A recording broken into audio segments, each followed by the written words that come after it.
নমস্কার বন্ধুরা, সবাই ভালো আছো নিশ্চয়ই। আমিও ভালো আছি। এসে গেছে একটা নতুন ভিডিও নিয়ে। বন্ধুরা, এটা একটা টব বানিয়েছি আমি, বোতল কেটে তারপরে রং করেছি আমি। এরকম আরও অনেক টব আছে যেগুলো আমি বানিয়েছি, এরকম ফুল গাছ লাগিয়েছি। আমি অন্য কোনো ভিডিওতে আবার দেখাবো। আমি এখানে একটা ফুল গাছ লাগিয়েছি, টাইম ফুল গাছ। এই গাছটা আমি অনেক দূর থেকে চুরি করে এনেছি। অনেক কুড়ি এসেছে বন্ধুরা, দেখে বলো তো কেমন লাগছে।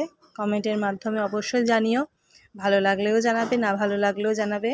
আর আমার ভিডিওগুলো কেমন লাগছে তোমাদের সেগুলোও কিন্তু একটু জানাবে। পাশে থাকবে, লাইক কমেন্ট করবে, শেয়ার করবে, আর প্রচুর প্রচুর ভালোবাসা দেবে। আর এই টপটা কেমন হয়েছে সেটাও অবশ্যই জানাবে। দেখা হবে আবার পরের নতুন কোনো ভিডিওতে। টাটা।